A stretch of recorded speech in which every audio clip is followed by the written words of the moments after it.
tal? Muy buenos días, ¿cómo están? ¿Cómo amanece ese sábado para todos? Espero que muy bien. Aquí estamos listos ya para esa plática, ese resumen de la semana. Miren, ha pasado bastante porque ustedes se acuerdan, el fin de semana, el sábado pasado, pusimos un reprise. Ya les voy a contar por qué.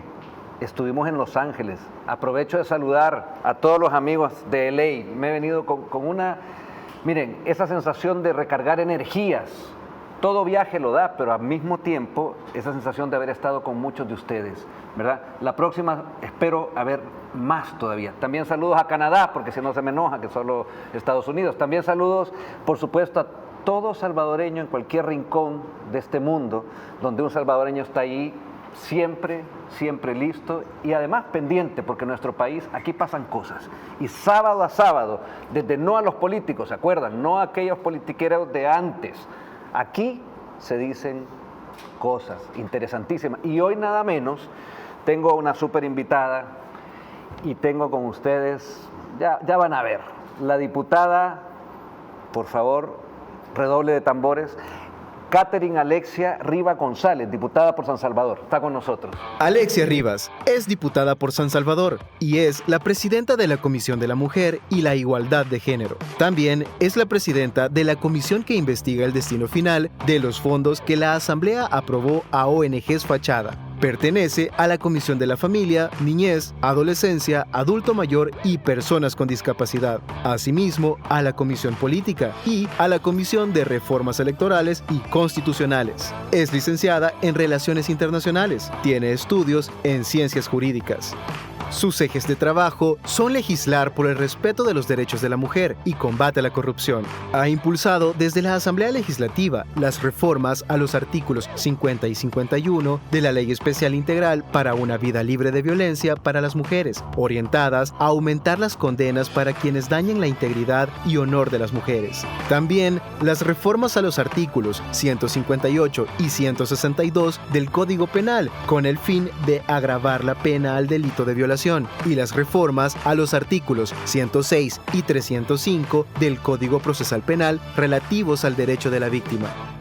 Bueno, Alexia, muy buenos días, ¿cómo estás? Gracias por venir a este programa, gracias por estar compartiendo con nuestros televidentes. Ahí te voy a dejar la cámara para que les saludes, sobre todo porque oíste, me queda corto el tiempo para decir todos los lugares que nos escriben sábado a sábado para decirnos desde aquí lo vemos. Así que todo tuyo el saludo. Buenos días. Muchas gracias, Carlos, por la invitación, por permitirme amanecer este sábado en compañía de nuestros amigos que se encuentran en diferentes partes del mundo, los que están viendo este programa en vivo, los que lo ven cuando salen del trabajo, los que lo ven quizás ya cuando llegan a su casa o a cualquier hora. De verdad, un abrazo. Muchísimas gracias por siempre estar al pendiente y sobre todo gracias por brindarnos su tiempo para acompañarnos no solamente en estas entrevistas, sino como tú ya bien lo decías, por habernos acompañado el fin de semana pasado en un evento histórico, en un evento donde nos sentimos tan emocionados de sentir el calor de ser salvadoreños y sobre todo de saber que algo estamos haciendo bien dentro de este país. Claro que sí, yo es lo que más siento, porque cuando hay un trabajo, una gestión, siempre hay que considerar también la crítica. Yo aquí te voy a ser sincero y quiero que platiquemos un ratito de esto. La crítica es sana, es constructiva cuando viene con esas intenciones, pero de hecho la tenemos. Yo personalmente llega ahí, hay mucha gente que me escribe y me hace buena crítica. Hubiera esperado tener una oposición que abone a nuestro país en ese sentido, porque claro que es sumar cuando hay algo que como oposición se puede hacer. Tristemente no lo tenemos. Yo a partir de ese viaje, y ya lo vamos a hablar con más detalle más adelante, aprendí muchas cosas más, lo decía hace un rato, en cada viaje uno aprende, pero yo quiero que me contes tú un poquito ese sentir tuyo, porque tú has hecho otros viajes. Dejemos de lado que hay ataques y que hay todo lo que puede venir, porque eso es hasta ahora infundado, pero que sí me contés lo que tú sentís cuando acompañás, conoces, visitas a esos salvadoreños que cada uno tiene una historia y que en el 90 y tantos % de esas historias no son historias bonitas. No es la historia de un estudiante que se ganó una beca, por ejemplo, que sí lo hay. La mayoría de los salvadoreños que empezaron a salir desde esos años, fines de los 70, ya luego se agrandó en los 80 el número, había un motivo, y un motivo duro. Y tristemente, después de que termina esa guerra que se inventaron, siguieron habiendo motivos. Entonces tú tenés, yo te observé en este viaje, mucho contacto con los salvadoreños, esos hermanos que están allá, y yo quiero que me contes un poquito tu sentir, tu sensación de estar con ellos. Fíjate que creo que es importante partir de dos cosas. Primero, que estos viajes son costeados con fondos propios, no son fondos públicos, y es la razón por la cual nosotros también no nos apenamos de compartir no solamente las fotografías desde salir de El Salvador, desde llegar a un lugar, sino también de estar compartiendo con cada uno de los salvadoreños que se encuentran en diferentes estados. Y bueno, este era el caso de Los Ángeles, donde también radica esa mayor concentración de salvadoreños. Y la diferencia es, yo lo decía esa semana que recién acaba de pasar, que antes los diputados y las diputadas, incluso los expresidentes, se tenían que andar escondiendo porque ellos utilizaban los fondos públicos, los fondos asignados desde la Asamblea Legislativa para hacer turismo legislativo. Yo lo sigo manteniendo tal cual lo dije en campaña, cuando ya fui electa diputada, y ahora después de más de 1 año y medio que ya tengo de estar en la Asamblea Legislativa, nuevamente lo vuelvo a reafirmar. Ellos se escondían porque andaban con sus amantes, con sus novias, con sus familias.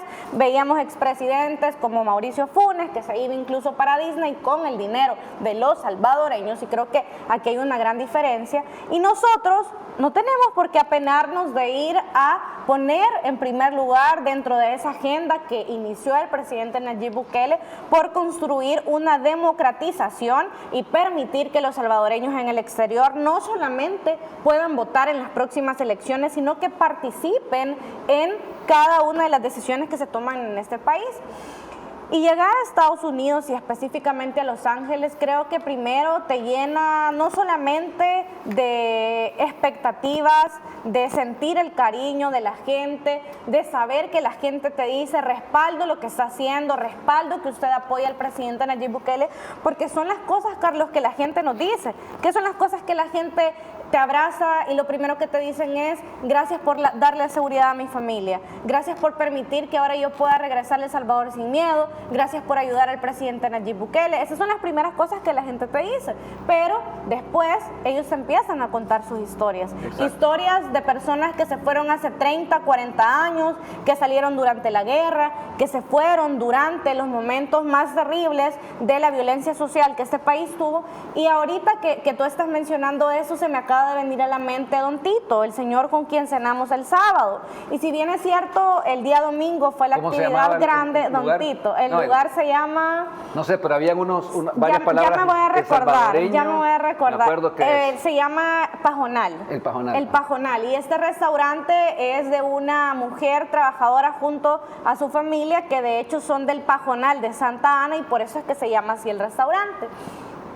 Y el domingo, pues, estuvimos en ese gran evento donde estuvieron más de 1.500 salvadoreños, que los de la oposición te decían que no, ¿verdad? Que no había llegado esa cantidad, que eran menos, que la foto estaba casi que photoshopeada, empezaron a decir. Ya que estás hablando de eso, solo te interrumpo un ratito.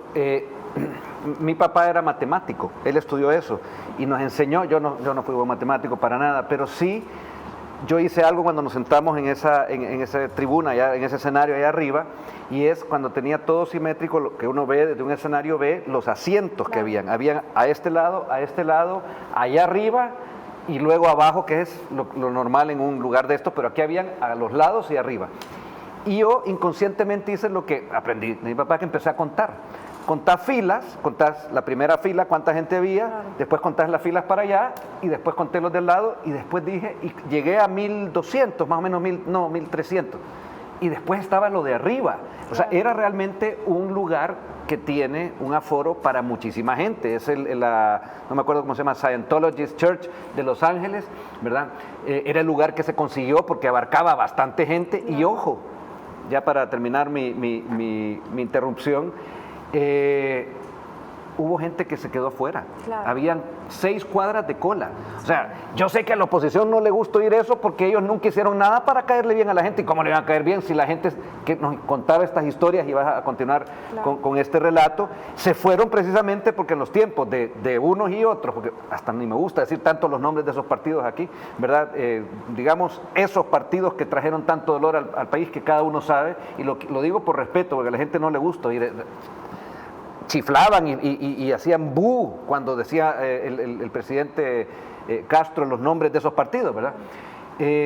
Toda esa gente está ahí por culpa exclusivamente de esa gente que tiene nombre, apellido y partido. Y fíjate que, poniéndolo en contexto, el domingo fue el evento grande, pero también el sábado hicimos otros eventos, y ese día en la noche estuvimos en una cena que habían organizado, pero también nos estaban esperando otro grupo de salvadoreños en otra cena que ellos nos habían organizado. Sí, porque se pelean un poco, porque hay que decir, te quieren ver a ti también. Y nosotros nos fuimos de un lugar a otro corriendo, dijimos apurémonos porque ellos nos están esperando. Eran personas que se encuentran en Estados Unidos desde hace bastantes años y que también son historias exitosas, personas que tienen sus negocios en Estados Unidos. Y fíjate que yo a don Tito lo conocí la última vez que fui a Estados Unidos, pero no había tenido la oportunidad de hablar y entrar a detalle de su historia. Pues resulta que don Tito nos contó que él vivía en Soyapango con su esposa, la cual también lo estaba acompañando ese día, y que él tenía una tienda, un negocio que era de los más fuertes en esa colonia. Resulta que él nos contó, ¿verdad? ¿Te acordás? Y dice, yo tenía ese negocio, había otra señora que también tenía otra tienda, otro negocio que era parecido al mío, era igual de fuerte. Las pandillas llegaron a cobrarle la renta, ella no se los pudo pagar, y lo que sucedió fue que los mareros la decapitaron enfrente de todas las personas que estaban. Y por el miedo, porque el siguiente era yo, dijo don Tito, o mi familia, tuvimos que venirnos para Estados Unidos. De ese tipo de historias, Alexia, está llena nuestros salvadoreños, nuestros paisanos que están viviendo allá. Vamos a llegar más tarde en el programa, vamos a hablar solamente de esa visita, porque fíjate que yo quiero también mostrarte algo que tiene, y tiene que ver directamente, porque es algo que también hicimos, y tú estuviste al frente en estos últimos días, que tiene que ver con resolver un problema que no fue resuelto en el pasado, como tantos otros, que todavía estamos todavía en mucha deuda en ese sentido. Me refiero a los feminicidios. Yo quiero que por favor me pongan el video número 1A, para entrar en contexto de este tema, que vamos a hablar con la diputada Alexia Rivas, que nos acompaña esta mañana, que además es presidenta de la Comisión de la Mujer de la Asamblea Legislativa. Si lo tienen listo, por favor.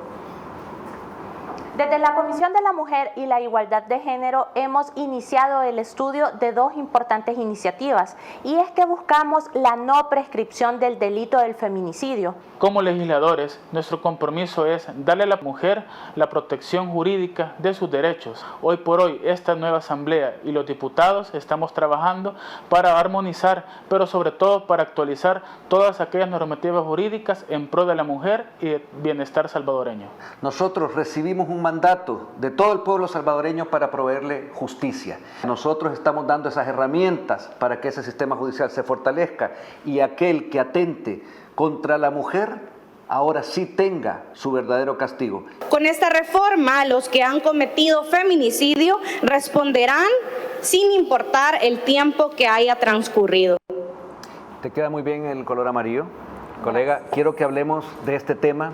Quiero que tú nos contés de lo que llevó a esta iniciativa nuestro compañero Chamba, Salvador Martínez, Salvador Chacón, siempre le cambié el nombre, perdón. El feminicidio ya no tendrá, a partir de ahora, plazo para ser judicializado, o sea, se perseguirá para siempre. Contanos un poco, por favor. Bueno, yo quiero iniciar agradeciéndote a ti también, Carlos, porque fuiste parte de esta iniciativa y porque nos acompañaste en las discusiones que tuvimos dentro de la misma comisión, donde recibimos a los representantes de diversas instituciones, llámese Fiscalía General de la República, considerando de que este nuevo fiscal, que fue esta nueva Asamblea Legislativa quien eligió, creó por primera vez la unidad de la mujer, niñez y personas y grupos vulnerables, porque no existía en la Fiscalía General de la República, así como también recibimos también la experticia de la magistrada presidenta de la Sala de lo Penal y otras también estudios que nos compartieron. ¿A raíz de qué nace justamente esta reforma? Bueno, esta reforma, como otras que también se han trabajado desde la Comisión de la Mujer, como por ejemplo proteger la intimidad de las mujeres y que se aumentó la pena por compartir información o difundir información falsa o delicada o íntima de las mujeres, así como también aumentamos la pena por el delito de violación, no solo a mujeres, sino también a niños, adolescentes, incluso a los hombres, a las personas de la tercera edad. Incluimos algunos agravantes, como por ejemplo el hecho de que la mujer quede embarazada producto de esta violación, el hecho de que esta mujer sea violada bajo los efectos del alcohol y otra serie también de consideraciones, pero a raíz también de unos hechos lamentables que se dieron en este mes que recién pasó, en los cuales existieron algunos feminicidios, y quiero aclarar y dejar bien por sentado este tema. Tenemos que partir de dos cosas. Primero, que cuando se realiza algún homicidio, ya sea porque un hombre mata a una mujer o una mujer incluso asesina a un hombre y es considerado un homicidio, se cataloga como tal y está tipificado en el Código Penal ya cuáles son las consideraciones que debe de existir para que ese delito sea tipificado según el Código Penal, pero el delito de feminicidio tiene otra serie de características que nosotros ese día las planteábamos, y por eso cuando alguien me decía, pero explíqueme por qué feminicidio y no homicidio, y lastimosamente en un tuit no lo puedo explicar. Yo les decía, miren, aquí les comparto el link de la explicación que dejó Fiscalía, que dejó la Corte Suprema de Justicia, porque necesitamos conocer todo el contexto antes de poder dar un análisis que o desconozcamos o simplemente esté sujeto a los patrones culturales existentes. Pues en este caso específico deben de existir una serie de elementos, como por ejemplo que esa mujer esté sujeta a algún grado de dependencia, no solo económica, sino también física. En ocasiones la pareja no la deja salir, por decir algo, dependencia emocional, en las cuales no se puede comprobar en algunas ocasiones debido a que esa mujer, producto de todo el sistema en el cual ella se encuentra, no puede pedir ayuda, y que exista un grado de sumisión. Yo creo que todos recordamos algunos casos de feminicidios que son bastante emblemáticos en nuestro país. El caso de Flor, que hace algunos meses Fiscalía ya determinó no solo la culpabilidad, sino también cuántos años le iban a dar a su ex esposo, simplemente porque él tenía una relación sentimental con su primo, la asesinaron, pasó un tiempo, incluso hubo una campaña que decía busquen a Flor o Flor desaparecida, no recuerdo ahorita muy bien específicamente cómo la oposición incluso trató de tomar ese caso para decir Fiscalía no está haciendo nada. Lo encontré bastante bajo porque no podés estar haciendo politiquería con eso. Y fíjate que no solo es que Fiscalía no está haciendo su trabajo, sino que Fiscalía tiene que mantener en esos momentos también pues la menor discreción posible, porque si no las investigaciones se pueden entorpecer. No, y la Fiscalía, al tener esta discreción, como tú decías, esa mayor discreción que hay que tener en estos casos, también tiene que investigar, y eso es reservado, porque estamos hablando de un delito de feminicidio. ¿Te imaginas que se escape? Como otros casos que ha pasado. O teníamos el caso incluso de una doctora de Santa Ana, que incluso le había puesto, fíjate, yo recuerdo muy bien en ese caso, un puesto de jugos a su marido. Él pasaba prácticamente en la casa, ella era la que trabajaba, y después la tiró de las gradas, la mujer terminó asesinada, tenía golpes y todo lo demás. Y estos casos han sido también reiterativos en el tiempo. Lo único es que ahora que ya funciona el sistema de justicia, ahora que la gente ya no tiene miedo a denunciar, ahora que pues todos los mareros están en la cárcel, la policía ya puede justamente concentrarse a estas investigaciones. Yo me acuerdo que en el momento de la discusión en el Pleno, la diputada Marlene Funes del FMLN empezó a decir, ¿y cómo se han escondido? Perdón que ocupe ese tono porque es el que ella ocupa, no me sale tan alto, ¿verdad? Pero ¿cómo es que algunos casos se han escondido detrás de, y puso el ejemplo, que se le empuja, y dijo, estando en la ducha, y se quiere esconder? Y ojo, Ana Yancy Urbina, creo que Ana Yancy era el nombre, la diputada Yancy Urbina del FMLN, ya, a la señora, hay un claro caso de feminicidio, que así lo trabajó y lo está procesando la fiscalía, fue aprendido el esposo, pero el FMLN quiso ocultarlo al principio. Sí. Entiendo que porque era conocido de este señor de origen alemán también, ¿no?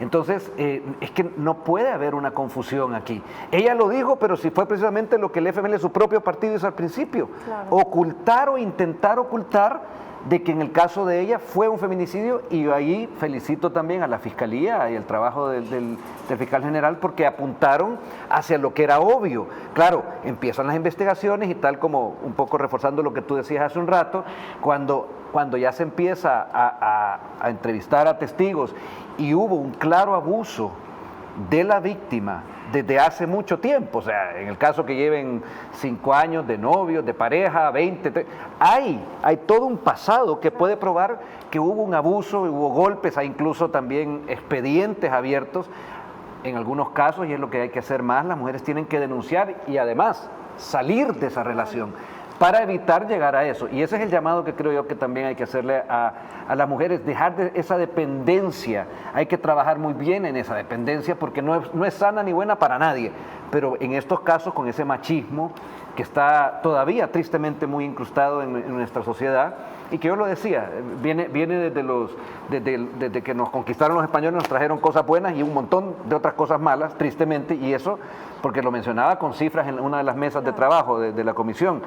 Creo que fueron más de 100 y pico el año 2022 en España, un país del primer mundo, inserto en la Comunidad Europea, y hubo un alto índice de feminicidio, ya no digamos el machismo que todavía hay. Bueno, si nosotros sabemos que de ahí se vino mucho de ese mal aprendizaje, hay que trabajar, y los hombres sobre todo, en ese machismo, y hay que trabajarlo mucho porque si no, pues se llega a este tipo de acciones, ¿verdad? Y fíjate que, aunque a la oposición tampoco no le guste que nosotros lo mencionemos, gracias al régimen de excepción, gracias al plan control territorial, gracias a las estrategias articuladas del gobierno, se han logrado reducir los feminicidios que han existido en nuestro país. Ojo, cada muerte violenta de una mujer no necesariamente es un feminicidio, vuelvo y lo repito, no todas las muertes violentas de mujeres son feminicidio, tiene que existir una serie de agravantes para que se pueda catalogar como tal.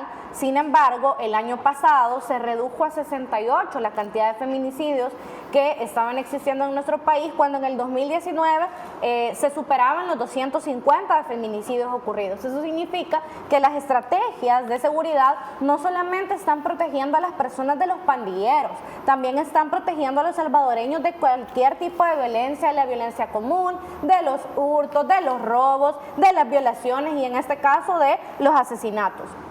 Ahora bien, estas dos reformas que realizamos, una al artículo 32 y 34 del Código Procesal Penal y una nueva incorporación a la ley del artículo 58-A, es para que el delito de feminicidio no prescriba. ¿Por qué? Bueno, resulta que han ocurrido casos en los cuales el asesino se ha ido para Guatemala, para Honduras, para otro país, regresa a los 10 años o a los 15 años, ya pasó el tiempo, prescribió. No pasa nada, maté a mi exmujer, mis hijos quedaron ahí y pues yo, verdad, ya no voy a responder ante la justicia. Ojo con lo que estás diciendo, lo que había antes y que ninguno de los diputados y de las fracciones que pasaron por toda la historia de la Asamblea Legislativa hasta el 1 de mayo del 2021 fueron capaces de llegar a eso, porque lo que tú estás diciendo es que cuando pasaba ese tiempo llegaban y simplemente el delito se borraba. Prescribir significa que ya no existe más ante la ley. Lo que se ha hecho ahora es que es de por vida. Hay otros delitos, como nos explicaban ahí la gente experta de la Fiscalía, de la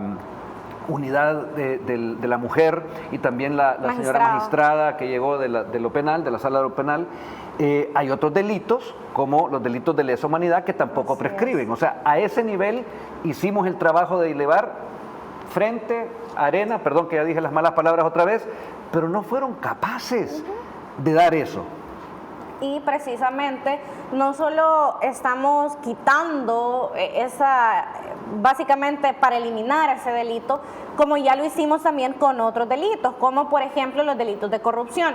Recordemos que en este país la impunidad estuvo a la orden del día, pasaban 10 años, ya no pasa nada, alguien se robó no sé cuántos millones de dólares, ya dejó de ser funcionario, pasó el tiempo y ya nadie me puede hacer nada. ¿Qué ocurría? Dejabas de ser diputado, te ibas para el Parlacen, por ejemplo, o te ibas para una alcaldía y no te podían hacer nada. Nosotros reformamos justamente para que también los delitos de corrupción no prescriban, es decir, para que no se puedan borrar en el tiempo, para que puedan ser justiciados, no importa el tiempo en que haya transcurrido. Lo mismo va a suceder con el delito de feminicidio. Antes lo que pasaba es que si la familia no había iniciado la acción penal, es decir, ir a las instituciones, poner una denuncia, por ejemplo, a los 15 años se eliminaba. Si tú ibas como familia a poner una denuncia y por A o B razón el caso no se cerraba, a los 10 años el delito quedaba eliminado y veíamos los casos de impunidad que ya estábamos mencionando. Ahora eso ya no va a ocurrir.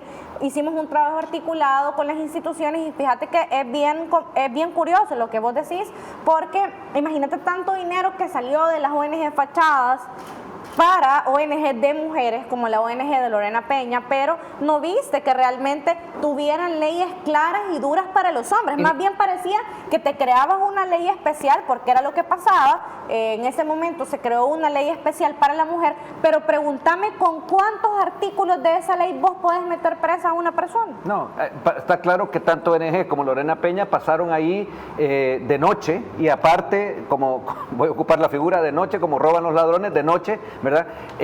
Lejos, pero muy lejos, absolutamente lejos de poder haber hecho algo como esto. Yo quiero, nada más para ir pasando al otro tema, cuando mencionabas las otras prescripciones como el de la corrupción, porque ahorita ya el feminicidio no va a tener nunca más un periodo en que el delito prescriba o se termine. El que atente contra una mujer, el que cometa un feminicidio, va a ser perseguido toda su vida. Así que eso tiene que quedar muy claro, sobre todo para ustedes hombres que practican todavía esas malas costumbres y ese machismo, ¿verdad? Lo que decía con respecto a Rodolfo Parker, más bien lo mencionaba, yo tomé nota aquí porque fue él el que como coordinador o operador central de Arena y del FMLN, cuando estuvo ahí esos 20 años metido en la asamblea, fue él el que pasó esa ley donde sus compinches fueron saliendo libres después de que prescribía el delito de corrupción por parte de un funcionario. Y eso no solo se acabó también, como lo explicó Alexia hace un momento, sino que también queda retroactivo. O sea que de aquí para atrás se puede abrir un caso de corrupción que haya sido de alguna manera haya prescrito, haya muerto en términos judiciales o jurídicos, porque así lo quisieron los areneros y los del frente. Ya dije las dos malas palabras otra vez. Vamos a seguir. Quiero mostrarles el siguiente video que tiene una duración de 50 segundos que tiene que ver con el CECOT. Vamos a hablar del CECOT, del Centro de Confinamiento del Terrorismo, con el cual El Salvador cuenta como algo único y más grande y más moderno de Latinoamérica y creo que de América entera, y eso es parte de lo que demuestra cómo se está combatiendo aquí ese flagelo, también heredado, también creado por esos otros que llegaron a mal gobernar, y que ahora pues se tiene un lugar para que los terroristas ahí lleguen, entren y difícilmente salgan. Veamos el video, por favor.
en la pausa también se siguen aquí contando cosas y hay algo que le estaba diciendo yo a Alex ahorita. Hay momentos buenísimos en una comisión como en la comisión especial, que el lunes se retoma, la especial que investiga los fondos que salieron en aquellas épocas tristes y oscuras de nuestro país, desde esa asamblea legislativa del FMLN y Arena, volví a decirlo. Pero no se las puedo contar, sino que invitarlos, y ya en un ratito vamos a estar hablando solo de eso, para que el lunes estén atentos a partir de las 10 de la mañana, porque se retoma esa comisión y vienen sorpresas. Ok, vamos a seguir. Yo les pedí ahí que se me pueden poner la foto de la SECOT. Ahí está. Ese centro de confinamiento del terrorismo, Alexia, ese espacio que vemos ahí, iluminado de noche, bien iluminado, hay 4 muros de contención, tiene un tamaño de 7, el equivalente a 7 estadios Cuscatlán, y el terreno que está alrededor son el equivalente a 30 estadios Cuscatlán. Y afuera de eso están cuidándolos 24/7, 600 efectivos del ejército, porque eso está tratado como algo que se tiene que cuidar. Nadie sale de ahí. Ya no te digo yo que nadie podría llegar al muro número 4, porque ahí hay 19 torres donde hay guardias armados y están viéndolo, pero hay aparte un sistema tan moderno que detectan hasta el calor, detectan la termografía de la gente. O sea, imposible salir de ahí. ¿Por qué? Y gracias por la foto. ¿Por qué hago este énfasis?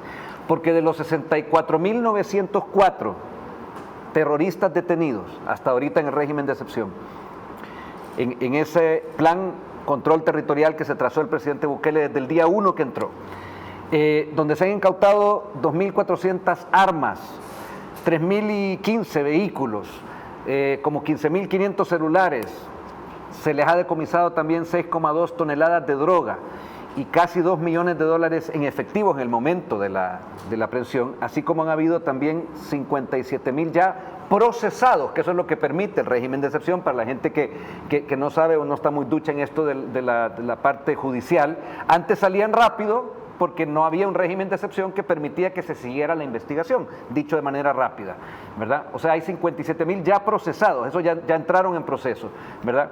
2.000 de ellos ya fueron trasladados a ese centro y lo más seguro es que eso continúa ya. Y eso nos ha hecho llevar a que tengamos 315 días ya sin homicidios en la gestión de Nayib Bukele. Ese resumen lo hago porque eso que vemos ahí, ese SECOT, y quiero oír tu opinión también, Alexia, está ahí precisamente para darle la tranquilidad y la seguridad a los salvadoreños, lo que piensan allá afuera, en otros países. Mi mamá decía, nos viene del norte, era un dicho que tenía ella de chiquita allá en Huachapán. O nos viene guango, también dicen también allá en tus tierras, creo yo. No nos interesa lo que se piensa. Aquí esos terroristas que entraron no van a salir más de ahí porque hay procesos que le suman hasta 150 años por haber cometido asesinatos, porque son, en inglés, serial killers. Son asesinos que llegaron a doblegar a los salvadoreños y tristemente, nuevamente, con el apoyo de gobiernos del pasado. Bueno, ya son 214 días también sin homicidios en todo lo que va desde la aprobación del régimen de excepción, que desde la Asamblea Legislativa nosotros apoyamos. Y este tema creo que ha tenido bastantes reacciones internacionalmente y por supuesto también nacionalmente. Yo decía esta semana que a nosotras la única opinión que realmente nos interesa es lo de los salvadoreños que han vivido con la violencia y que ahora están experimentando los cambios sociales, pueden salir con tranquilidad, pueden estar hasta altas horas de la noche en sus colonias, transitando diferentes lugares, vemos los parques llenos de gente, si no veamos como en diciembre todas las plazas públicas estaban abarrotadas de salvadoreños hasta altas horas de la noche, y esto era una cuestión que antes no podíamos hacer, y no necesitamos estar convenciendo a nadie de que esto es una realidad porque así lo es. Los únicos que no creen son los que siempre estuvieron en determinados parámetros, los que nunca salieron de sus colonias, los que nunca fueron a la Campanera, los que nunca fueron a Limón, los que nunca fueron a todas las comunidades de Soyapango, de San Martín, de Tonacatepeque, de etcétera, etcétera, etcétera municipios, y por eso es que ahora el 96% de salvadoreños apoya estas medidas. Y creo que todos estuvimos bastante emocionados cuando vimos la presentación de de este lugar donde el presidente hizo ese recorrido, donde el presidente explicaba que, por ejemplo, los policías iban a tener también condiciones dignas, donde iban a tener al pandillero que fuera uno de los más peligrosos, que ya nunca iba a volver a ver la luz del día. Y fíjate que hablando uno de esos días con un policía, discutíamos acerca de ese tema. Él me decía que le tocaba ir en algunas ocasiones a los centros penales en las épocas del FMLN y me contaba que los cabecillas tenían celdas únicamente para ellos, es decir, mientras, digamos, obviamente hay una jerarquía dentro de la pandilla, los que estaban en esa jerarquía más baja estaban todos durmiendo juntos y eran de la misma pandilla como ocurría en el pasado, pero los cabecillas y los jefes tenían una celda únicamente para ellos, tenían camas de marca, tenían televisores donde podían estar viendo. Es más, ¿sabes qué me contaba ese policía? Que incluso hasta tronos hechos de madera tenían esos cabecillas. Y vos decías, claro, la prostitución, los celulares, incluso... Con la anuencia, perdón que te interrumpa, con la anuencia incluso de organismos internacionales como la OEA, el señor José Miguel Insulza, un chileno que estaba en ese momento de secretario. O sea, con esa anuencia y con la del presidente Funes y sus ministros. Y sabes, él me contaba que, por ejemplo, los pandilleros en ese momento se abrían la piel, se metían los chips y se volvían a coser. Y ya cuando estaban en la celda, obviamente, ¿verdad?, se volvían a descoser, se sacaban los chips y ahí eran donde utilizaban los teléfonos que ya sabíamos que tenían para extorsionar. De hecho, esas son todas las historias, esa es una de las cuantas historias que los policías también tuvieron que haber sufrido, y me decía, era bien complicado porque nosotros sabíamos que eso estaba mal, pero nuestros superiores nos daban la indicación de obviar ese tipo de temas. Exacto, ahí viene Entonces el tema. La impunidad estaba no solamente en las esferas más bajas, sino en todos los estratos, y ya no se diga en la toma de decisiones dentro del gobierno. Esto ya no va a ocurrir en estas cárceles. Bueno, desde que llegó el presidente, de hecho, se cortó la señal en los centros penales. Hemos visto cómo ya no pueden llevarse celulares, chips u otros artefactos que las pandillas también utilizaban, y creo que al final, fíjate, esto responde también incluso a un señalamiento. En ese momento era una propuesta, porque ahora sí es un señalamiento, pero en ese momento fue una propuesta de la directora jefa, o no sé cuál es el invento que se ha puesto una señora que sale ahí de Cristosal, que menciona que, bueno, de hecho ella fue, creo, ¿verdad? Ella fue en algún momento del gabinete de Salvador Sánchez Serén, pero esta persona que dice que es jefa de seguridad y no sé qué de Cristosal, porque casi todas las semanas se van cambiando el nombre en las direcciones que supuestamente ostentan, pero fíjate que ella en un momento dijo que además de que las pandillas necesitaban estar en condiciones adecuadas, que existía hacinamiento en las cárceles, que el Estado tenía que tener una estrategia y que el gobierno debía de asumir no solamente un rol, sino también de dar una solución en relación al tema de que los pandilleros estaban hacinados. Básicamente, ¿qué era lo que estaba diciendo?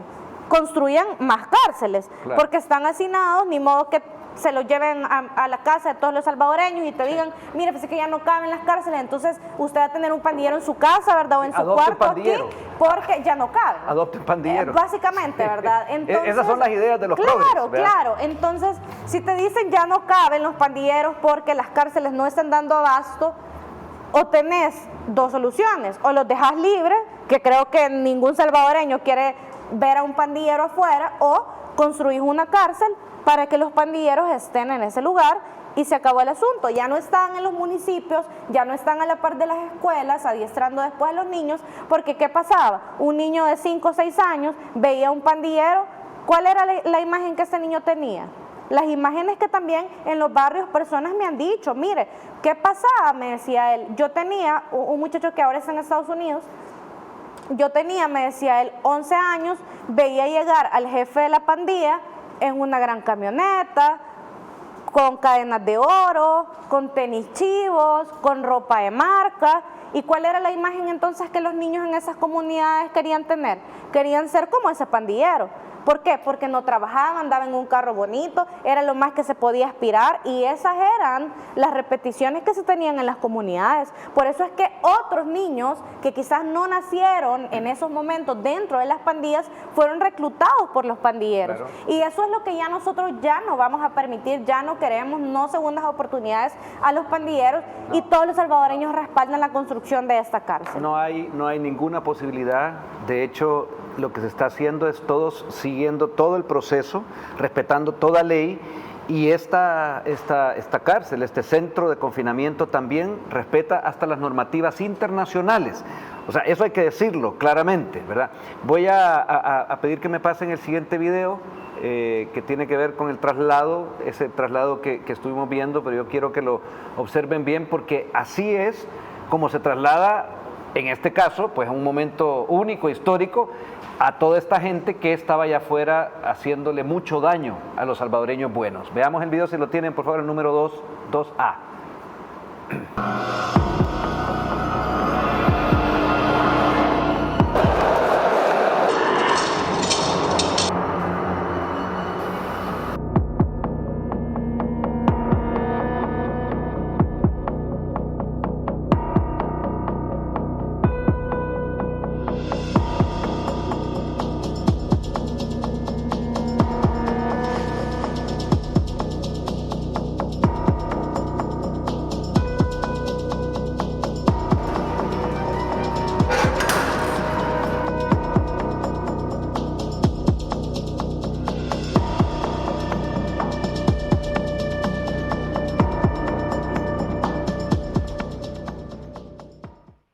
Bueno, esa es la forma en que fueron trasladados, pero yo quiero también, Alexia, para traerte a colación lo que ha sucedido a partir de esto, que ha sido noticia mundial.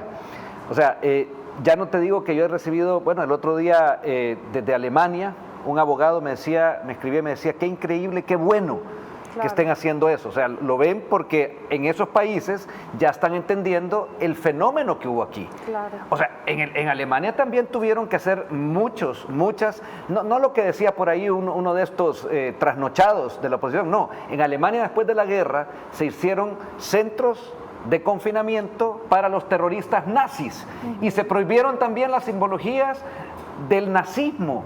Por ley, artículo 86 y 86A, si no me equivoco, del Código Penal alemán, prohíbe, igual que aquí lo tenemos, Cristian Guevara pasó esa ley, lástima que no lo pudieron entender algunos y hasta lo castigaron, según ellos, quitándole la visa, pero esas son leyes de países avanzados, como queremos nosotros también llegar a ser, ¿verdad?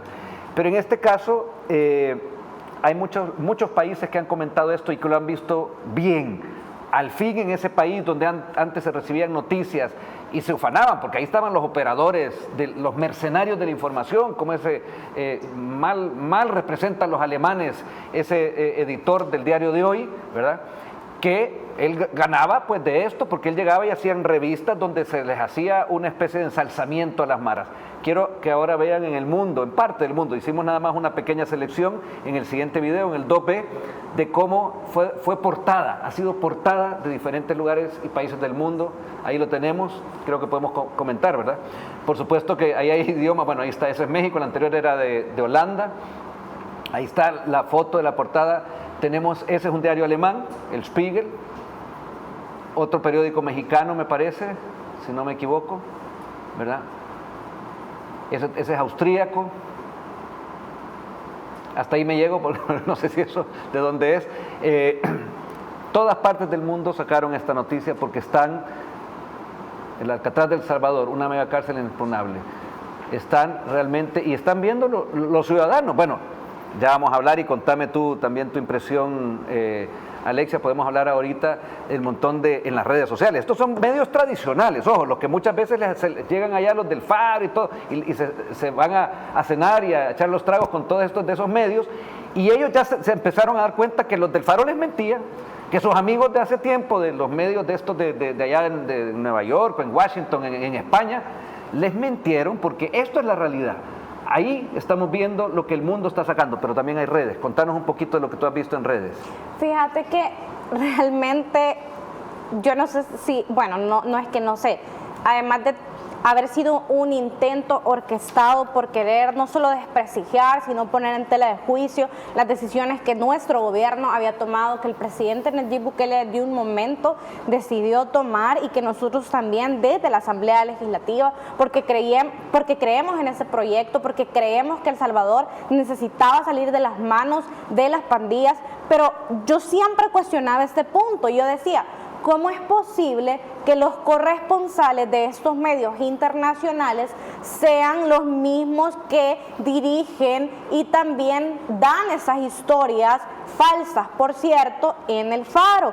Tú veías que los corresponsales para estos periódicos internacionales son los mismos que día y noche pasan todos los refritos del Faro, que escriben historias falsas, que vivieron con las pandillas, que no les dio miedo estar con los pandilleros, pero ahora resulta que sí le dan miedo las leyes salvadoreñas y le dan miedo las decisiones que tomamos en el país. Si no les dio miedo estar durmiendo y viviendo con los pandilleros, yo creo de que ya no hay nada más que vos le puedas temer. Pero bueno, ellos se victimizan, hablan de persecución cuando en El Salvador ni siquiera se ha capturado a ningún periodista, a nadie se ha enjuiciado. Es más, dejamos que sigan tirando todas las mentiras, quieran, pero hay que ojo, solitos se oyen. Pueden estar diciendo lo que quieran, pero eso no significa que nosotros podamos decirles lo que tú estás diciendo no es cierto. Correcto. Y a ellos no les gusta que que la gente les diga, y fíjate que ni siquiera somos nosotros los diputados, es que ellos piensan que la gente no está viendo, que es mentira lo que ponen, y es la misma gente, si te fijas, quienes escriben. Métanse en las redes, miren, los que no siguen todavía, ahí está la cuenta de Alexia, está mi cuenta y están las de los otros 54 compañeros, más el gobierno, bueno, Nayib también, sigan las que no lo siguen, porque ahí se van a dar cuenta cómo se les responde. Y vamos a caer en otro tema en un ratito también, cómo en las redes, porque aquellos medios que yo le decía el otro día a alguien muy cercano, deja de leer el diario de hoy, por Dios, es que no es porque te lo diga yo, porque me ataque a mí, porque no hay un ataque. O sea, lo que hay es simplemente, tenemos a Paolo Lúders diciéndole, el señor está mayor y está muy cansado y ve fantasmas, vino aquí a empuñar un arma, a matar salvadoreños. Yo no sé si a él directamente lo hizo, pero a eso vino. Y después se quedó en todo esto que se llama el mercenarismo de la información. No, hombre, ya no, esos diarios, lo siento, pero nunca lograron mejorar su periodismo, y menos ahora, la prensa gráfica, ni digamos, y los que tú mencionabas también, hay dos más que están hasta financiados por mafias de afuera.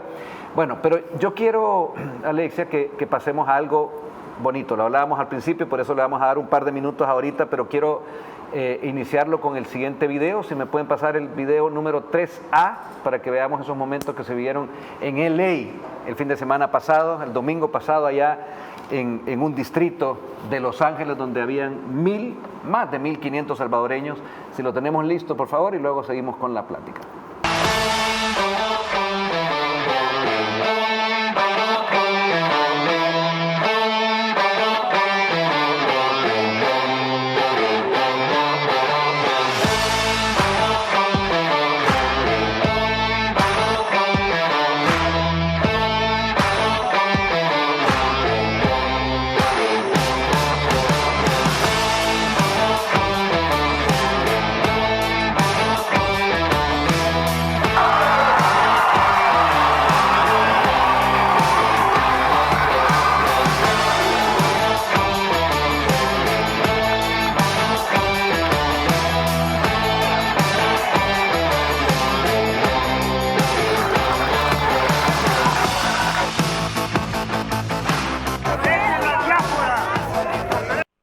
Bueno, ahí tenemos parte de los momentos. Ahorita podemos hacer y el recuento, no sé, tratar de traspasar aquí en un programa, ahí veíamos las imágenes, lo que fueron, ahí era un evento, pero en realidad fueron 2 días donde nos reunimos en otros lugares, en restaurantes, con salvadoreños. Ese momento de salir ahí y sentir ese cariño de la gente, eso no tiene precio, no tiene realmente precio. Contanos tus impresiones, Alexia. Realmente yo me quedé sin palabras ese día. Ya había tenido la oportunidad de sentir ese calor, esa emoción, ese anhelo de sentir que estás dentro de El Salvador cuando estás fuera de tu país, y eso es lo que nos caracteriza a los salvadoreños. Creo que ese recibimiento que tuvimos ese pasado fin de semana únicamente reconfirma, como yo le decía en un inicio, que algo estamos haciendo bien, que estamos haciendo las cosas correctas, que la gente ha confiado en ese proyecto, que es un proyecto que el presidente Nayib Bukele inició, que tenemos el enorme privilegio, gracias a ustedes, de acompañarlo, y que por eso, yo siempre lo digo, no es un cheque en blanco, por eso tenemos que hacer las cosas bien, por eso no les podemos fallar, y creo que es una de las cosas que siempre te dicen esos salvadoreños. Ese día alguien me dijo, y me tomó de la mano y me dijo: diputada, por favor, no nos vayan a fallar. ¿Cuántos autógrafos diste en banderas? Porque eso me impresionó a mí, banderas del Salvador y pidiéndome un autógrafo. O sea, yo lo sentía, o sea, por favor, y se los digo, qué agradable y qué bonito, pero nunca me imaginé cachuchas, gorras. Camisetas, algunos no andaban camisetas, y eso ya me pasó, de hecho, cuando fuimos al MacArthur Park, que en su celular, en el case del celular, te decían: escríbanme. Y cuando después estas personas te muestran esas fotografías, cuando te muestran incluso que todavía tienen esos recuerdos, que al final estamos construyendo porque tenemos todos algo en común, y es que amamos El Salvador. Y fíjate que una de las cosas que los salvadoreños siempre dicen es que ellos salieron del Salvador, pero El Salvador nunca salió de ellos. A mí me regalaron una de estas, no sé si a vos. A mí me llevaron muchos recuerditos, me llenaron también de chocolate, sí, y de verdad ahí hay una quiero agradecer. A la Alexia le regalaron un montón de chocolatitos, todo bonito, pero bueno, aquí hay una cachucha que nos llevaron a todos nosotros, ¿verdad? Ojo, hay unos que dicen: eso es campaña adelantada. Yo no veo que pida un voto ahí, pero ya vamos a hablar de eso más adelante, voy a ir a otro tema. Quería también comentarte, a raíz de esta visita, que, bueno, y tú lo viste, llegaron ahí varios youtubers. Hay un video que muestra unos cuantos de ellos, pero sí youtubers que no siempre son salvadoreños. Sí. Por supuesto, hay muchos salvadoreños que viajaron desde Las Vegas, desde San Francisco, ahí estaba Alex Vlogs, ahí estaba, pero también estaba nuestro amigo Felipe Rey Tyson. Y que se quedó varado, ¿sabes? Sí, hubo les voy a mostrar este video porque sí, el pobre Felipe le tocó tanto a la entrada. 30 horas, sí, gracias, hubo un temporal también que el sol salió el día domingo que empezaba el evento, y para todos los salvadoreños yo creo que fue un simbolismo allá en Los Ángeles, un momento realmente histórico y lindo. Veamos el video número 3B, por favor. Qué bonito es lo bonito, miren, está Felipe grabando, qué increíble lo que está viviendo, la verdad me gusta, qué chulada, qué precioso, como dice por ahí.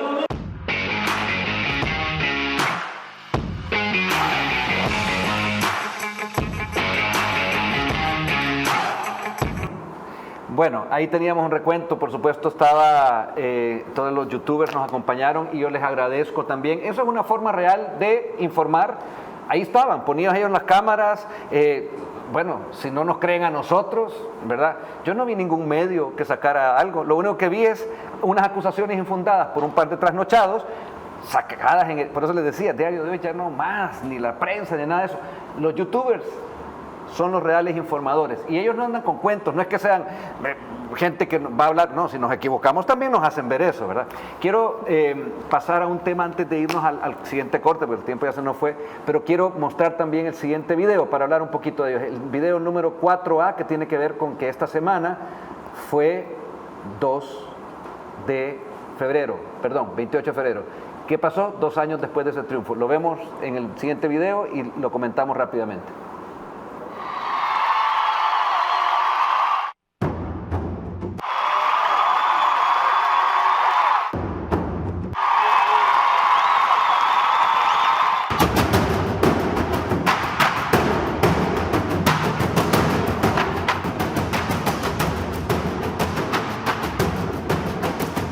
El 28 de febrero el pueblo salvadoreño fue claro. Nuestro partido tendrá mayoría calificada para aprobar todos los proyectos de ley a favor de los salvadoreños.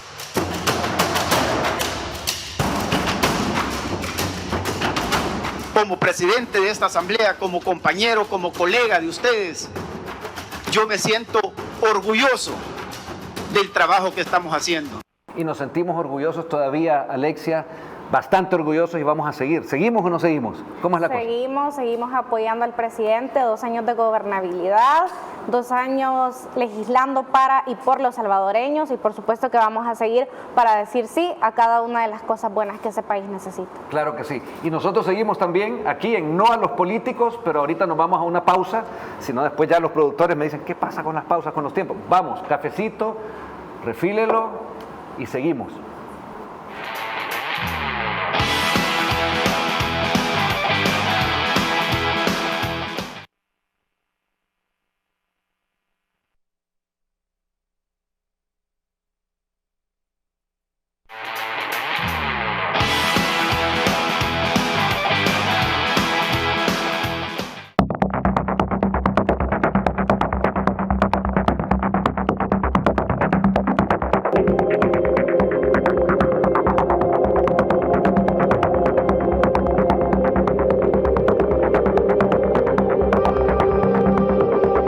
Se discutía en la comisión, pero se conversaba, como te digo yo, en cualquier lugar. Lo llamaba a mi oficina porque hay que hacer un esfuerzo de diálogo.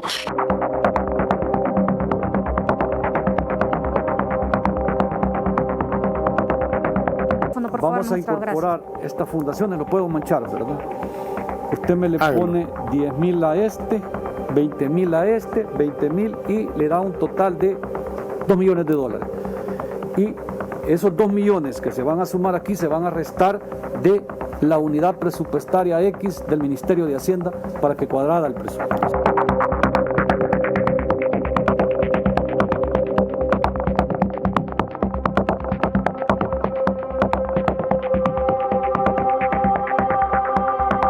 Nos quedábamos por horas esperando que nos recibieran, hasta que lográbamos tal vez visualizar a algún diputado de la comisión por el pasillo. Cuando nosotros andábamos buscando apoyo internamente, siempre nos decían que era necesario tener un padrino dentro de la asamblea. Me atrevería a decir que más del 90% éramos personas que veníamos del FMLN. Es triste estar al otro lado de la pantalla del televisor o del celular viendo cómo se mal utilizó ese dinero cuando nosotros pudiéramos haber hecho tantas cosas. Bueno, tantas cosas que se pudo haber hecho y tantas otras malas que se hicieron, porque ahí fuimos viendo los buenos y los malos de esta película, de esta triste película que se llamó la Asamblea Legislativa como medio, con un mecanismo muy bien montado para que durante años, Alexia, y tú dirigís, tú sos la presidenta de esa comisión, se fuera robando dinero de todos los salvadoreños. Desde el 2011 hasta aproximadamente el año 2020 se estima que fueron $279 millones, los cuales fueron sustraídos de las arcas del Estado, que fueron asignados desde la Asamblea Legislativa por exdiputados y exdiputadas que en su momento pertenecieron a la Comisión de Hacienda, como es el caso de Lorena Peña y la exalcaldesa de Santa Ana, Milena de Escalón, quienes ambas, siendo presidentas y secretarias respectivamente de esa misma comisión, asignaron discrecionalmente dinero del Estado a sus mismas ONGs.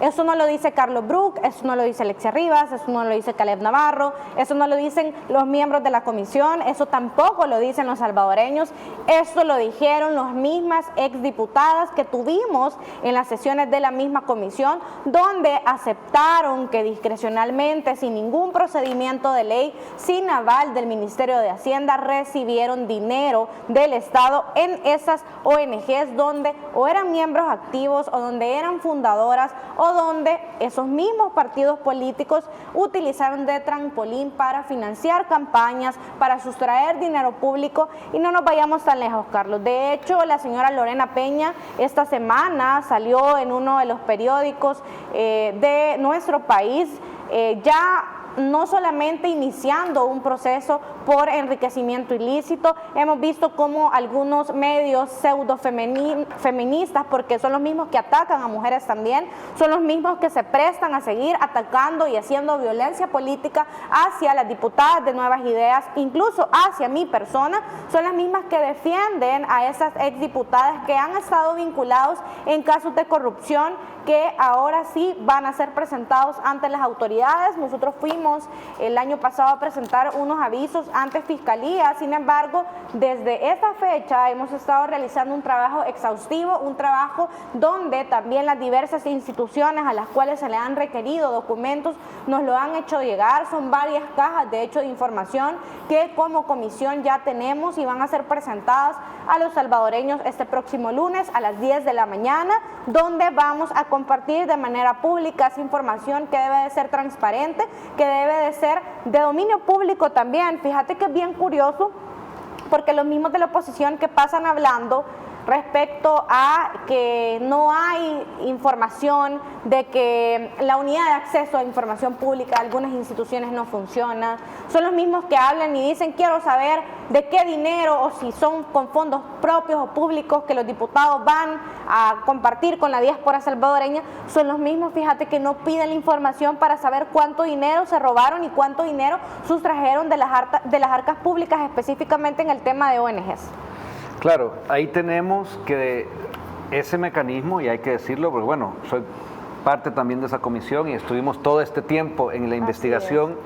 Hay cosas que, por supuesto, se hicieron desde que eso es lo que compete, invitar, y se le invitó a cada uno para que diera su versión. Muchos de ellos, en sus versiones, como veíamos un pequeño extracto en el video anterior, se delataron solitos. Es más, yo si ustedes pueden revisar el programa otra vez, lo pueden buscar después, está en mi canal YouTube y está también en el del canal TVO, pueden darse cuenta en lenguaje no verbal, cómo hay gente que, igual que en la comisión también en la otra especial, se autoincrimina con decirlo. Sin embargo, vimos a gente como la señora de la Fundación contra el Autismo, ¿verdad? De autismo, y también a los de Comandos de Salvamentos, que ellos muy tranquilamente dijeron, no, si antes ni siquiera nos daban, teníamos que andarlos buscándonos, a ver, y nos dijeron, uno dijo, ahí lo oímos, tenían que tener un padrino, hasta con palabras de mafia. Porque eso es lo que les decían a ellos. Si no tenés un padrino, y saben que eran los padrinos, les pedían dinero después a cambio. ¿Te vamos a dar dinero? Si después tú me pasás un dinerito debajo de la mesa.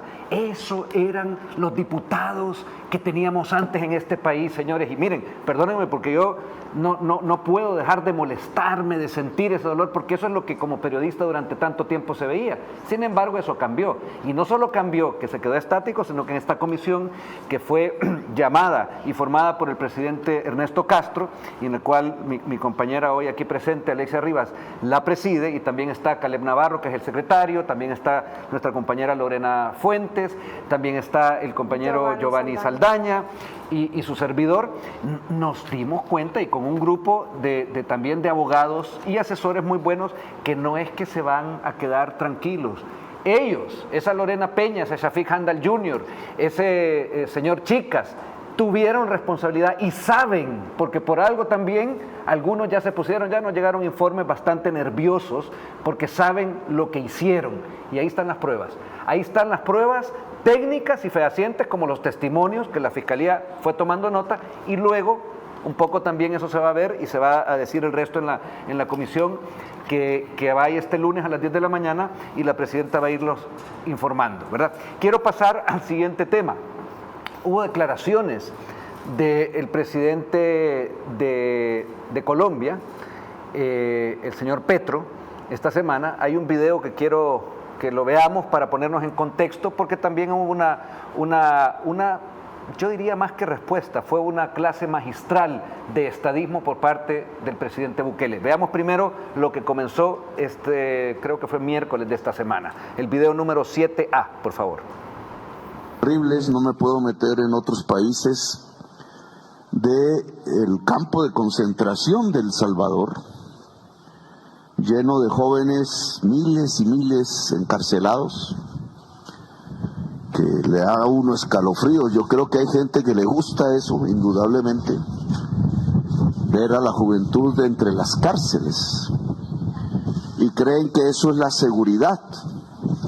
Y se disparan las popularidades, indudablemente, lo vivimos también en Colombia. El presidente de El Salvador se siente orgulloso porque redujo la tasa de homicidios a partir, dice él, de un sometimiento de las bandas que hoy andan en esas cárceles, en mi opinión, dantescas. Al señor Petro hay que dejarle algo muy claro. No solo el presidente se siente orgulloso, sino que nosotros los salvadoreños y los que le apoyamos en este proyecto nos sentimos orgullosos del presidente Bukele y también así la mayoría de los buenos salvadoreños que estuvieron bajo la fuerte y dura pesadilla de esos mareros, de esos pandilleros que formaban incluso parte de un tinglado y un tejido de los partidos, uno de ellos amigo del señor Petro. Yo creo que ahí tiene que poner bastante sus barbas en remojo el señor Petro. Yo creo que ya desde ese día que dio esas infortunadas declaraciones, los salvadoreños le hemos hecho ver con respeto, y ahí veíamos también la primera respuesta con respeto de parte de Nayib Bukele cuando le dijo claramente, son los hechos los que hablan, señor presidente. Pero él siguió. Gustavo Petro dijo, pues Nayib, le dijo. Yo le hubiera dicho mejor, señor presidente, si se toma un poco más el tiempo, porque creo que es lo que corresponde al señor presidente de Colombia. Pasamos de 90 homicidios por cada 100.000 habitantes en el 1993 en Bogotá, a 13 homicidios por cada 100.000 habitantes en el 2022. No hicimos cárceles, sino universidades. Entonces, si me pueden pasar, bueno, ahí a continuación abajo dice Nayib Bukele, los resultados pesan más que la retórica. Deseo que Colombia en realidad logre bajar los índices de homicidios como lo hemos logrado los salvadoreños. Aquí hubo un orden inverso de los tweets, pero pasemos al siguiente, por favor. Si podemos verlo. Y aquí dice Nayib, desde 1993, o sea, 30 años. ¿Usted gobernó 30 años, señor? Yo que sepa, empezó hace poquito, ¿verdad? Eso se lo agrego yo, hace unos meses. Bogotá, dice, ¿y no es usted presidente de Colombia? O sea, en este primer párrafo, Nayib lo que hizo fue, el presidente Bukele fue dejarle claro que él estaba, como buen izquierdista retro, retro dije, sí, también bien dicho, pero progre, además, pseudo progre, estaba haciendo uso de esa tergiversación, porque dijo 93, han pasado 30 años. ¿Usted gobernó 30 años? No, para nada, ¿verdad? Y habla de Bogotá. Pero bueno, nuestra experiencia, le dice Nayib, y ahí sigue. De más de 100 homicidios por cada 100.000 habitantes, ahora estamos, y ojo con esta cifra, en cifras de un solo dígito. De un solo dígito, ¿ya? O sea, eso es mucho más de la reducción que cualquier país del mundo pudo ver hasta ahora. Y la reducción fue rápida, porque los muertos no se recuperan, le dijo al señor. Bueno, pues Nayib dijo, ahí está la respuesta otra vez allá abajo. Y les paso rápidamente porque este señor siguió incriminándose solito, ¿verdad? Para tu conocimiento te envío esta información, vaya, y le envía una información de tasas de homicidios, o sea, si mira, en 1962, Dios mío, va. Y la última parte de la respuesta, lo vemos, creo que ya no hubo respuesta por parte del señor presidente Bukele, no la tenemos, no hubo. Miren, Alexia, comentanos lo que tú viste en este caso en redes, porque lo que hizo el presidente Bukele también lo pudimos ver todos y le dio la vuelta literal al mundo. Estábamos en plenaria, de hecho, cuando empezamos a ver los tweets y fíjate que yo creo que aquí ocurrieron varias cosas. El presidente de Colombia estaba intentando ganar tiempo porque posterior a querer llamar la atención, atacando al presidente Nayib Bukele, atacando al gobierno de El Salvador y atacando al pueblo salvadoreño, porque realmente creo que todos nos sentimos ofendidos de que primero opinen de nuestro país sin conocer la realidad, sin conocer el fenómeno duro social de las pandillas y de cuántas muertes también generó, pero donde también, entiendo, pudo hacer una cortina de humo porque posterior hubieron unos medios de comunicación donde ya empezaron a sacar también una noticia que el hijo del presidente de Colombia había recibido dinero, incluso del narcotráfico, para no solo financiar su campaña, sino también para recursos propios. Ahora bien, primero me parece bastante no solamente infortunado ese tipo de comentarios, además de desconocer la realidad de nuestro país, sobre todo por el fenómeno social de la delincuencia que Colombia por años ha desencadenado. Para muestra, un botón. En el año 2022, Colombia cerró con 13.896 homicidios en ese año. Nosotros, lastimosamente, tuvimos 495 homicidios, sin embargo, está muy por debajo de las cifras que El Salvador tuvo, incluso en los años de la tregua.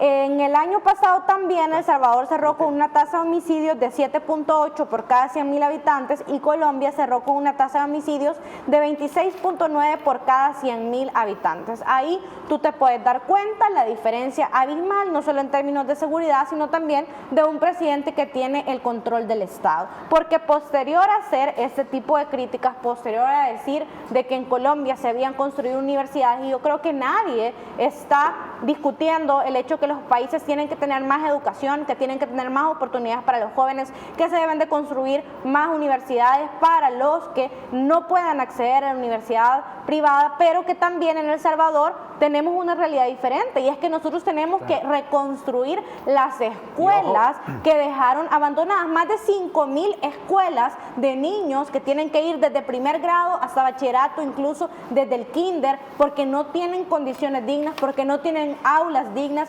porque nosotros estamos reconstruyendo el país básicamente desde cero y porque estamos haciendo lo que antes no se hizo. Nadie está en contra de la educación, nadie está en contra de mejores infraestructuras, no solamente en educación media, básica o incluso superior, pero lo que sí estamos en desacuerdo es que se trate de opinar sobre un tema donde no tienen conocimiento y partiendo de realidades sumamente diferentes. Y sobre todo teniendo el techo tan de vidrio como este señor que ha llegado y la mitad o más de la gente ya no lo quiere, lo dicen también muchas muestras, no solo una, y no son de aquí, son de allá afuera. Hablando con colombianos, porque tengo amigos colombianos, también me dicen, no, es que desde un principio no quisimos ver a este señor, pero de alguna manera se coló, tuvo su ayudadita también, porque ya vemos que la señora, ¿se acuerdan de la señora que le decían Osa Mayor? Allá está ahorita en Colombia. ¿Qué estarán haciendo? Vino este ataque, ¿por qué? Háganse las preguntas ustedes, investiguen también. ¿Por qué es que esto se da? Sea como sea, la realidad no van a poder de ninguna manera, utilizando esas viejas mañas, quitarla. Aunque pongan a Petro, aunque pongan a Mao Zedong resucitado, al Che Guevara, juntitos con Fidel Castro, y si quieren toda la revolución cubana, estos son otros tiempos y se están haciendo las cosas de manera correcta, de manera legal, no con aquellos sonsonetes de revolución o muerte o será la tumba y todo eso que nos metieron aquí para matarnos unos a otros. Y en Colombia pasó lo mismo, tristemente. Pasó también mucho de eso y muchos colombianos, a los cuales le mando un saludo y un abrazo, que también se han manifestado en las redes, reprochando lo que dijo. Gente que yo leí que dijo, yo seguía a Petro hasta hoy, que se metió con Nayib Bukele de esa manera tan burda. Y de esa manera tan como la gente lo está viendo sin tener sustento. Ahí están los resultados y eso es lo que habla. Y voy a mostrar otros resultados. Tenemos una encuesta en Twitter, que se hicieron dos. No me van a mostrar esa, me van a mostrar la de Sid Gallup. Nayib Bukele, bueno, ahí, dejemos esa, gracias. A propósito, decía alguien ahí de una encuesta que se hizo, Blue Radio Colombia, miren, a propósito de la encuesta compartida por el presidente Petro sobre la opinión favorable de personas o personalidades públicas, ¿usted votaría por un Bukele colombiano? 87% sí. Eso es un medio, una radio de Colombia, señores, ¿ya? Y por supuesto que un poquito del 12,9% que no. Sigamos con la próxima, la vamos a ir viendo, la que tengamos a mano. Hay otra encuesta. Ahí tenemos una que puso Alerta Mundial, otra en Twitter lo vimos. Y si podemos ver, ahí habla sobre, bueno, hay un texto que lo podemos ver. ¿A quién elegiría usted como presidente si tuviera que elegir entre Nayib Bukele y Gustavo Petro? 93,9%, gracias, a Nayib Bukele, y a Petro un 4%. Y de estos, miren, les he traído una muestra, hay muchos más, pero vayámonos a la encuesta de Sid Gallup que veríamos hace un ratito para que también me dé la opinión Alexia Rivas, que está con nosotros. Nayib Bukele lidera, esto es Sid Gallup, Lo otro que vimos también era válido porque hay gente real que lo está poniendo, radios en Colombia, ¿ya? Pero Nayib Bukele lidera a nivel de popularidad entre políticos de Latinoamérica. Yo no sé si me pueden hacer un zoom a la parte de abajo después del título, si me hacen el favor, acercarme la parte de abajo, de la mitad de lo que estamos viendo, ahora hacia arribita, eso, un poco más hacia arriba, ahí está. La mayor opinión favorable de Latinoamérica y la tiene Nayib Bukele, 92%. Ahí vamos viendo Rodrigo Chávez, Luis, ¿qué dice ahí? No logro leer. Luis Abinader. Sí, Andrés López, Xiomara Castro, Ricardo Martinelli, Gustavo Petro, miren, ahí está, hasta allá abajito. Rafael Correa, porque son personalidades. Rafael Correa es un expresidente de Ecuador. Evelyn Matelles de Chile, si me acuerdo, una senadora, hija de uno de los golpistas. María Machado, y ahí pone Venezuela, y así se va para abajo. Pero la barrita que está allá, color cian, a la izquierda, o color azul, como quieran llamarlo, dice claramente en esta encuesta de Gallup.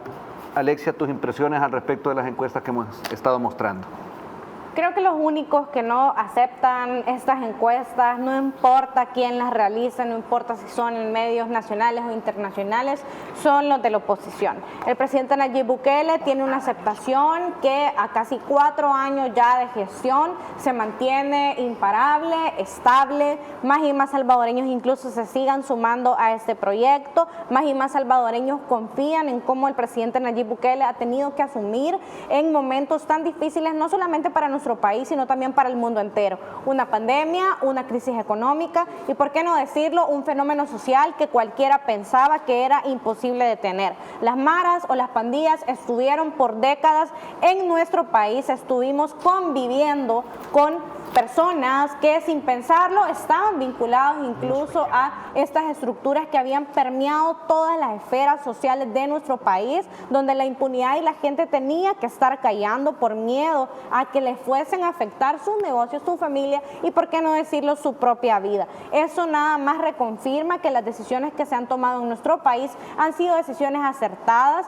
que a nivel internacional el presidente se está posicionando como una figura que no solamente sabe manejar en términos de salud, economía y seguridad, sino también como un político honesto, un político que piensa en su gente y en su pueblo.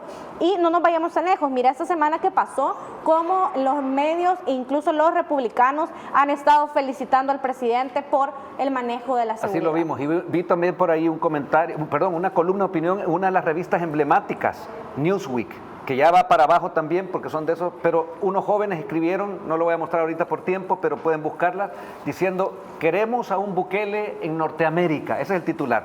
No se los puedo mostrar por tiempo porque ya va a venir el tiro al plato, con eso nos vamos, pero quiero dejarte, Alexia, que veamos, y a nuestros televidentes también, un video que dura 40 segundos, pero podemos ver también a un emblema de la oposición. Lo quiero dejar como el video de la semana, si lo pueden poner 9A, por favor. Estados Unidos basta con que dete un telefonazo a un montón de países y, cómo no, compañero, aquí vamos juntos. ¿Ah?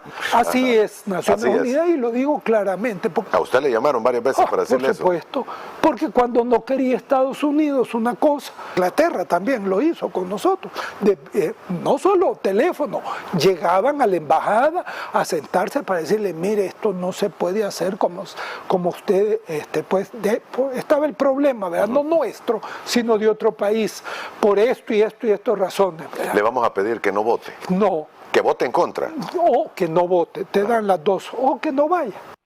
Claramente los sometidos de siempre, ahí veíamos al emblema de la oposición, ahí están, él lo dijo, se sometieron, ellos bajaban la cabeza, ellos hicieron todo tipo de actos que en el fondo sometieron al Salvador. Qué vergüenza, qué malos politiqueros tuvo este país en el pasado.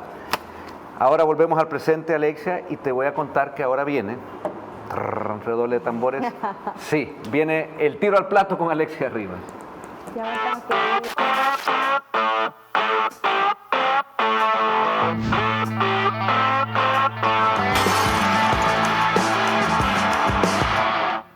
Ya me tengo que ir, dice, no se va sin antes responder al tiro al plato. Vamos a, no, le damos ya, fíjate que viene bonito. ¿Qué celebridad te gustaría ser y por qué? Rapidito. ¿Qué celebridad te gustaría ser y por qué? Ninguna. No, hay que dar una respuesta. Ninguna. Soy feliz siendo Alexia Rivas. Bien, esa es la respuesta. ¿Qué es lo que más te gusta de ser diputada? Estar con la gente. ¿Qué fue lo último que buscaste en Google? El Día de la Mujer. ¿Qué cosa te costó en tu vida, ahorita como diputada, dominar o hacer bien? Mi carácter. Qué bueno que lo acepte, señora presidenta. El lunes me va a agarrar, ya van a ver. ¿Qué sitio web o aplicación desearías que existiera? No sé. ¿Alguno que quisieras decir, ay, debería de haber esto? Una que te muestre, ay, no sé. No. Una que me muestre qué sorbeterías están cerca. Vaya, está bien, yo te iba a decir de motos también, si no todo es política en la vida. Sí, me gustan los sorbetes y los algodones de azúcar. ¿Qué te compraste con tu primer salario? Hice un préstamo para sacar un carro. ¿Qué te hubiera gustado aprender hace mucho tiempo? Otro idioma. ¿Qué canción podrías escuchar una y otra vez sin aburrirte? Uy, son muchísimas. Una, la que más te impacte ahorita, o sea, se te venga al corazón. Lemon Tree, porque me recuerda al colegio. 3 lugares que te gustaría visitar antes de pasar a mejor vida. Tailandia, India y Rusia. ¿Qué tendencia de la moda consideras que debería regresar?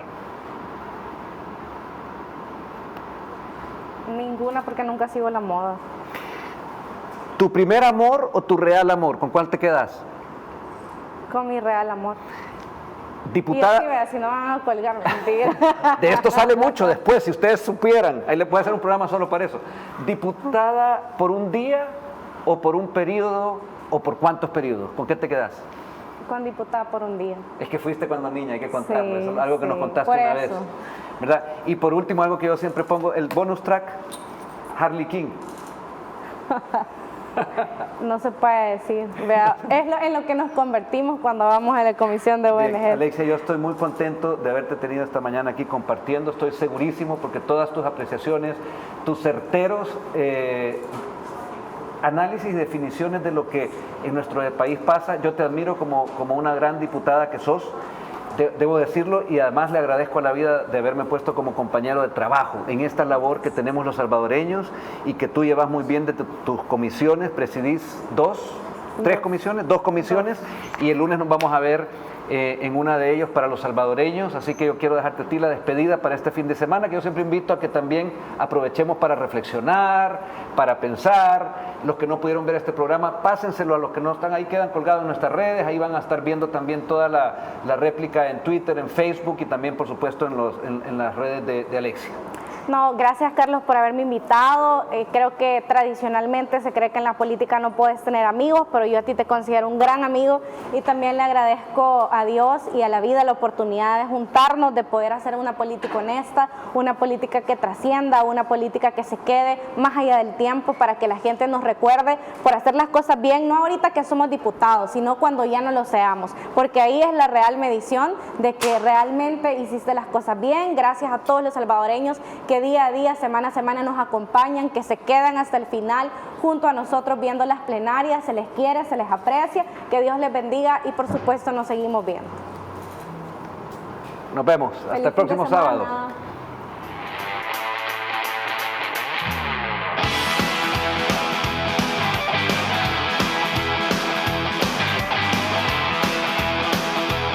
Los conceptos vertidos en este programa son responsabilidad de quien los emitió.